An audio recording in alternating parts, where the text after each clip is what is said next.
I'm really excited to introduce and have John Scott kick things off for us as John heads the awareness program for the Bank of England. So we're going to have a proper UK folk go ahead and introduce us to some very interesting research that John has been doing over the past year or two. And he wants to share with us how we can get better at phishing, a common challenge many of us are facing. So, John, the floor is virtually all yours. Thanks very much, Lance. Can you hear me okay? Yes, we can. Loud and clear. Perfect. Fantastic. So good morning, good afternoon, and good evening, everybody, depending on where you are in the world. For those of you who've tuned in for this talk, you're very welcome. For those of you who are following the poll in my hallway and who have just tuned in to see if my cat is going to jump on the back of my neck at any moment, current report, still asleep. But, you know, we've got half an hour, so let's see what happens.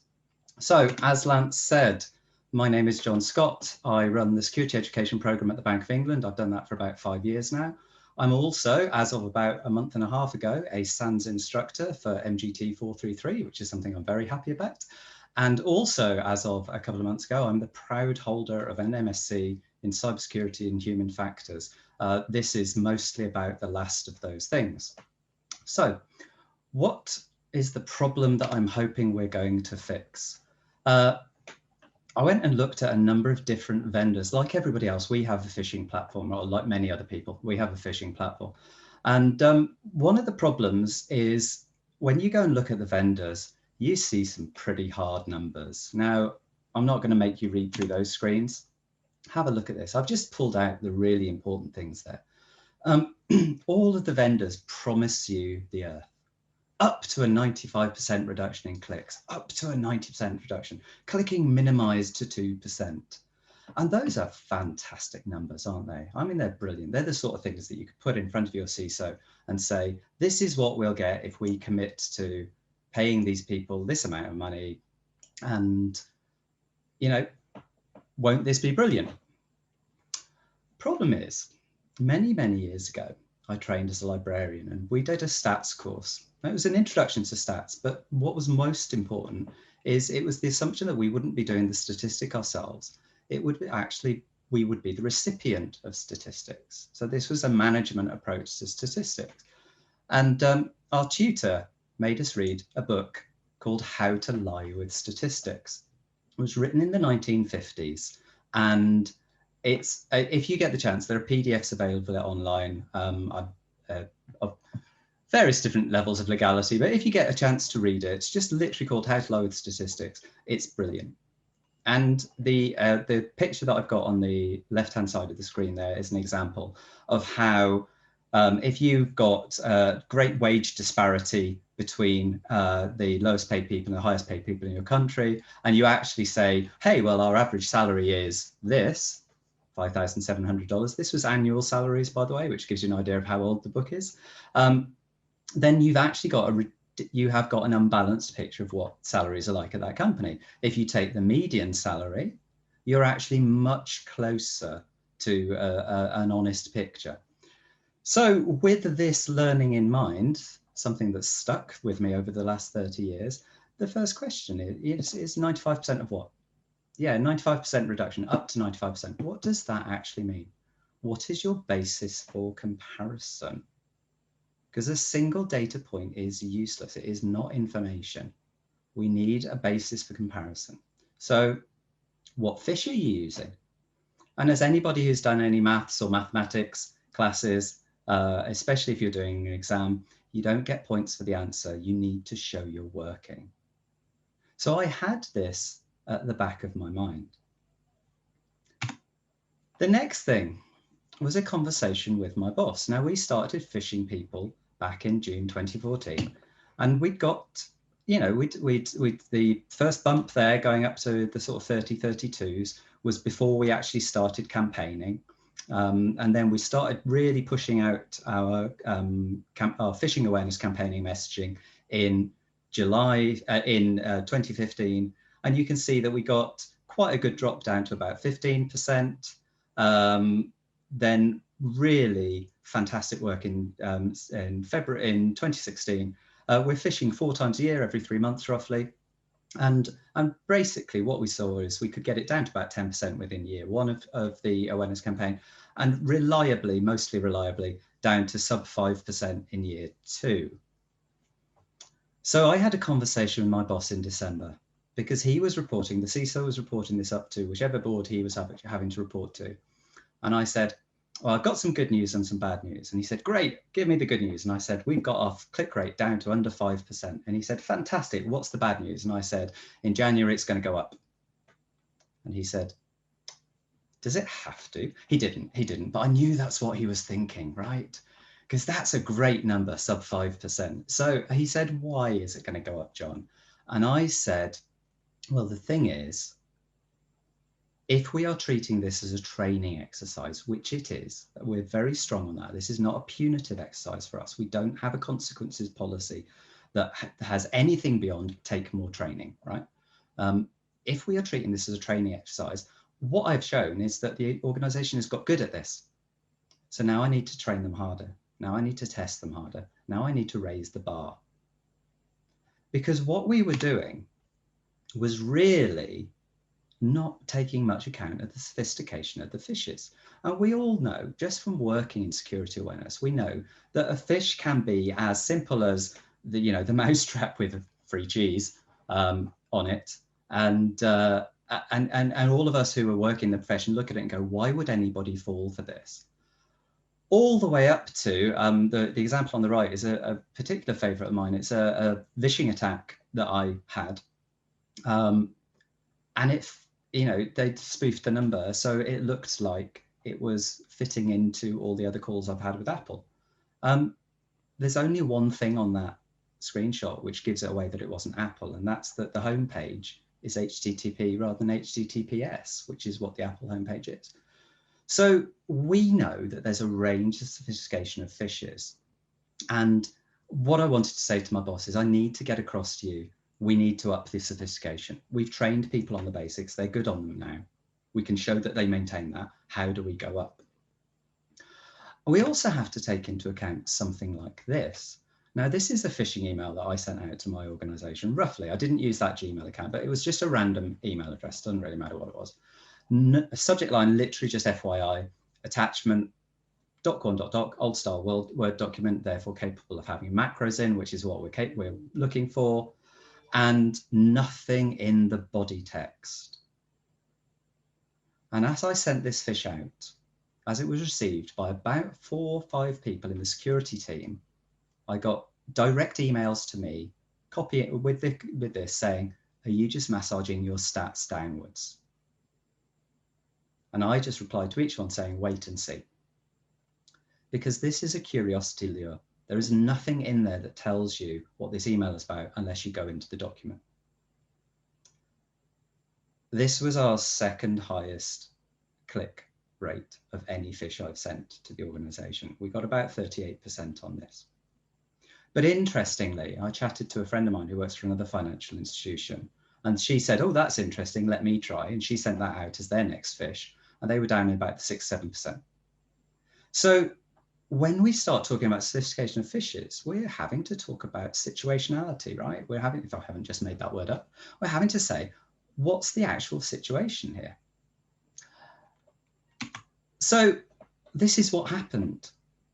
The reason that's only 15% rather than a 37% is that we sent out, in March and June, we sent out 15 phishes to our organization with a range of susceptibility rates. And the average, because we were aiming to the more sophisticated, the average went up.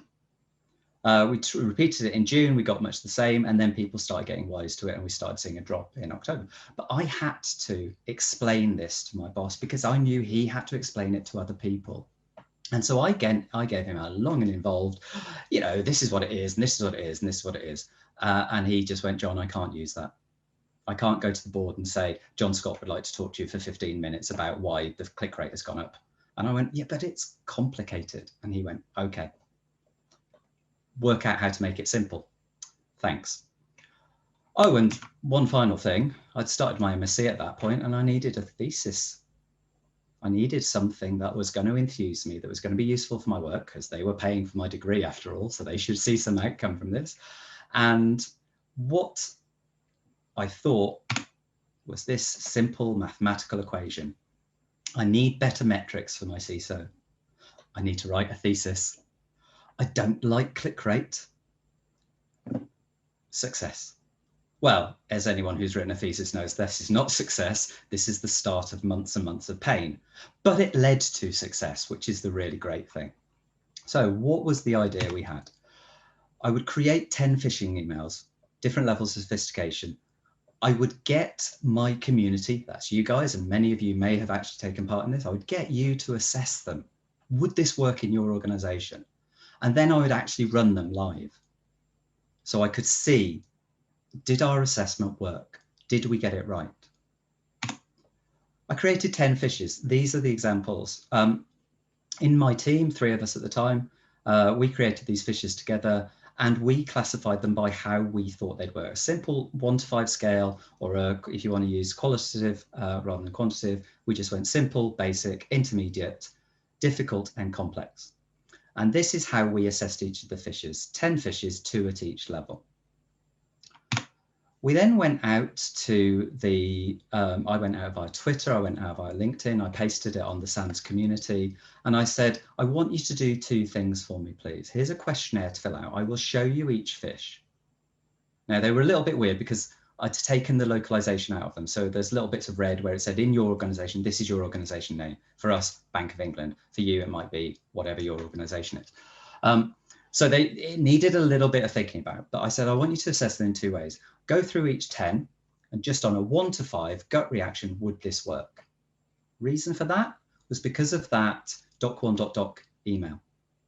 Because most phishing awareness, most security awareness people I know who do phishing look at that and say, yeah, that'll work. And most security people, interestingly, said, I don't think it will. So I thought, let's get people's gut reaction first. And then look at the same 10, but here are 5 psychological triggers that I want you to think about. Now, anyone who's heard me speak before will know that I'm a massive fan of Robert Cialdini's work, and this is cited by a couple of people yesterday.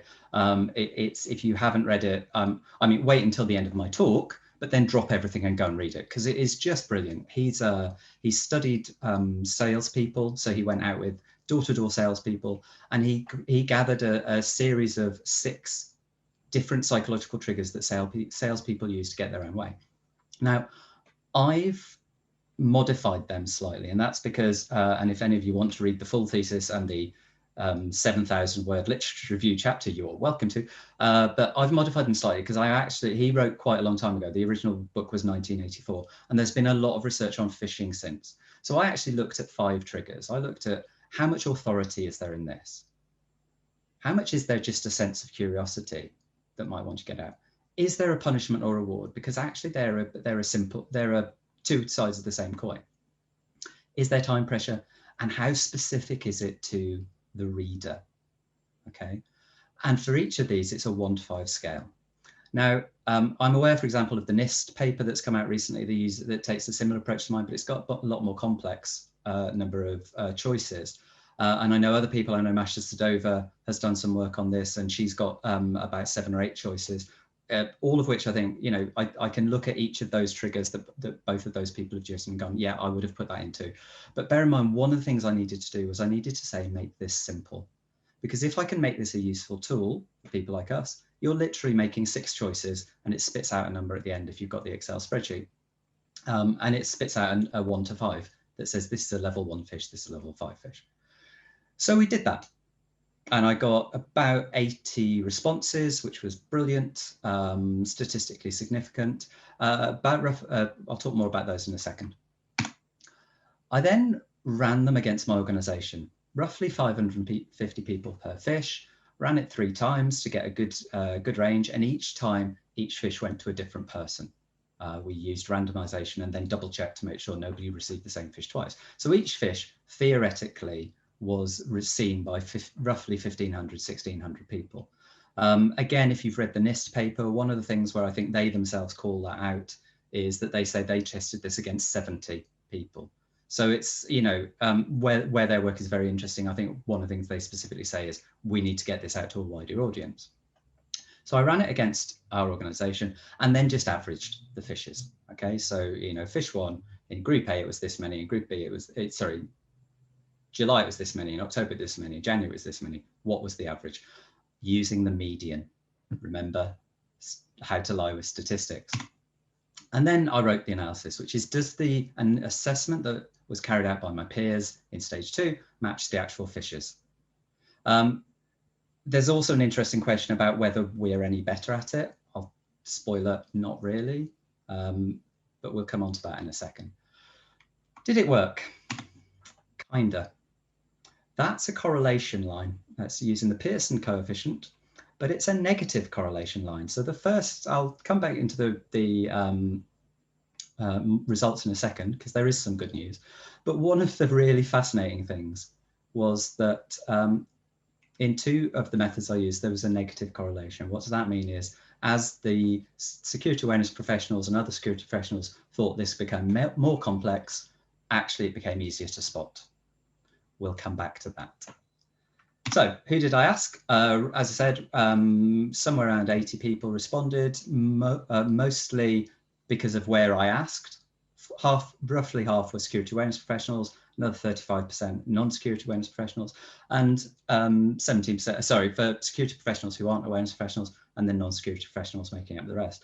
The reason I didn't mind having those extras in is it gave me something interesting to poke at in the numbers, but also it does, it allowed me to have some kind of control. Do I think that we as a profession did much better? So next graph I'm going to show you, this one here, is just the results from the surveys. Okay, so this is not looking at the results from how the Phishes landed when I tried them against actual recipients. This is from those security awareness professionals and others. The blue line is the assessment that myself and my team gave. So you can see Phish 1, Phish 2, it's at level 1, Phish 3, Phish 4, it's at level 2, and etc., etc. The red line, assessment method 1, was adding all of the factors together. So that gave me a number between 1 and 30, which I then divided by 6. And the green line was adding all the psychological factors and multiplying, and I'll talk about that, why I did that in a second, and mainly to see what did gut reaction have a bigger impact. So in the addition, gut reaction has the same impact as all of the statements. In the method 2, gut impact has a multiplier effect, so it's a much bigger effect. Thing I want to call out is that in both of the methods, method 1 and method 2, mostly, apart from Phish 1, mostly me and my team overestimated the reaction, the level of the Phish compared to what everybody else thought. So we rated the Phishes either the same or higher. We very rarely rated them lower. So our gut reaction to them was was higher. We thought that they were going to be more successful than others did. And that's really important. Again, we're going to come back to that. So we then ran the Phishes 3 times, 1,500 people for each Phish. We had a problem. You will notice there are some zeros there. Anyone who has run phishing will tell you that you do not get 0 results from any Phish against an audience of 1,500 people. What's the truism? Someone always clicks, right? And actually what it turned out is that the phishing platform we were using, which was new to us, and which I will only name if you find me in person and get me drunk in a bar at some point, but the phishing platform we were using wasn't a very good phishing platform and actually wasn't sending out the emails in a lot of cases. So taking out the 0 results, where literally we'd sent it 1,500 times and not one of them got delivered, you can see that the numbers are low. You know, the most successful Phish there was actually number 5, Phish 05, the secure email one. But even the ones where they landed, we had 3%, 2%, 6%, nothing much higher. Part of that is we've been phishing people for 6 years at this point. We have a very mature organization. And we'll come on to that when we talk about the takeaways. So what were the outcomes? You've seen this graph already. When we just added the factors together, we got a medium negative correlation. Psychological research is really interesting. If you were doing this like a drug trial or something, you'd be looking at an R number that was up around 0.9 or 0.95, an R squared number right there. And that would be a strong correlation, and a weak correlation would be in the sort of 0.7s. Because humans are inherently variable, because it's a lot less easy to tie down our behavior compared to a drug that either does something or doesn't. Generally in psychological research, you accept lower numbers for correlation. But this is fascinating, right? Because what this is saying, a negative correlation is saying, as the people who should know about this think this is getting more complex, the actual proof with the numbers that we have is that people are clicking on it less. So that's kind of weird. Lance and I, when we talk in the 433 class, we talk a lot about the curse of knowledge. We talk a lot about the, the fact that as you get to know something, you assume that everybody else knows it and therefore it's easy. And one of the things we say in the class is very specifically, you've got to catch that. And, I've heard other people talk about this is the Debbie solution. Explain it to me like I'm a 5-year-old, because if you can do that, I can explain it to other people.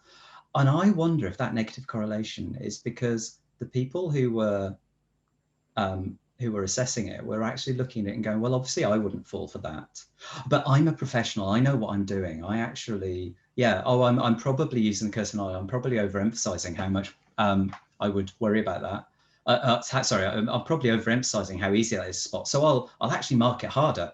But it's fascinating, right? And this is somewhere where, should I ever go on to do a PhD, it will almost certainly be about what the hell is this negative correlation? So that was for adding the factors together. Actually multiplying factors, so gut reaction getting more of an impact because we're using it as a multiplier. Again, negative correlation, but a lot weaker. And that's interesting. So when we just added it, we had quite a strong, a medium correlation, i.e. there's a reasonable chance that this is having the effect. As we move it to a multiplier, so as gut reaction becomes stronger in the equation, it actually starts leveling out.